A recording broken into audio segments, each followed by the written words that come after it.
एक बच्चा बोल रहा है सर रिवाइज करने का तरीका क्या है, ठीक है, कैसे हम कम समय में ज़्यादा से ज़्यादा चीज़ें रिवाइज करें। ठीक है, तो कम समय में ज़्यादा से ज़्यादा चीज़ें रिवाइज करने का सबसे आसान तरीका है बेटा, ठीक है, कि आपको सबसे पहले, ठीक है, कोई भी चीज़ पढ़ें तो पहली चीज़ तो उसको पूरा फोकस लगाकर, पूरा फोकस देकर पढ़े बेटा।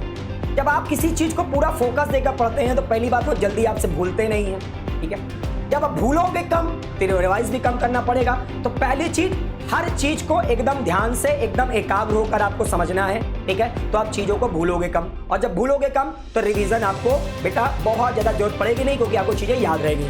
लेकिन सर मान लीजिए आप भूल जाए तो तब क्या करें बेटा? तब आपके लिए सबसे आसान तरीका है, ठीक है, आप जो भी लेक्चर पढ़ रहे हो, क्योंकि आपने सारी चीज़ों को अच्छे समझ लिया है, नोट्स भी आपने तैयार कर चुकी होंगी, तो उस लेक्चर को थोड़ा सा फास्ट फॉरवर्ड, ठीक है, फास्ट फॉरवर्ड तरीके से आप बेटा फास्ट फॉरवर्ड करके, है ना, थोड़ा उसकी स्पीड बढ़ा के उस लेक्चर से रिवीजन कर लो।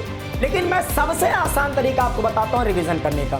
रिवीजन करने का सबसे आसान तरीका है बेटा, जब भी आप खाली बैठे तो आप अपने आप को बेटा ये देखें कि यार मैंने क्या क्या चीजें अब तक पढ़ लिया। खाली समय में बेटा हेडिंग वगैरह को अपने दिमाग में बेटा सोचने का प्रयास करें। जैसे आप खाली बैठे हैं, ठीक है, आप पता चला आप खाली बैठे हैं, तो उसमें क्या करना है, उसमें सोचना है कि यार मैंने या प्राणी जगत में क्या क्या पढ़ा था, मैंने प्राणियों में संरचना संगठन में क्या क्या चीजें पढ़ा था। अगर आपने इस तरह से एक दो बार बेटा, ठीक है, किताब बंद के बेटा ये करना पड़ेगा आपको, ये किताब बंद के आप प्रैक्टिस कर लो, ठीक है, और यकीन मानो एक दो बार अगर आपने किताब बंद के इस तरह से प्रैक्टिस कर ली बेटा, वो चीज कभी जिंदगी में आप भूलोगे नहीं। तो सबसे आसान तरीका बता रहा हूं, जब भी खाली बैठो किताब वगैरह बंद करो और सोचो कि आपको उस चैप्टर में क्या क्या चीजें पढ़ाई गई हैं। अगर आपने किताब बंद करके बेटा, ठीक है, वो चीजें सोच लिया, ठीक है, तो जितनी चीजें आपने किताब बंद करके बिना देखे अपने दिमाग में सोच लिया, यकीन मान लेना बेटा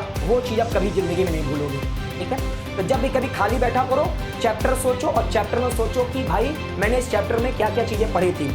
तो जितनी चीजें आपके दिमाग में आ गई, याद कर लेना बेटा, वो अब आपके दिमाग में हमेशा बैठी रह जाएंगी, ठीक है, और वो चीजें आपके दिमाग में बैठी रह गई। अब जो चीज भूल गए हो खाली उसको रिवीजन कर लेना, बस आसान से आपका बेटा एकदम तैयार हो जाएगा पूरा।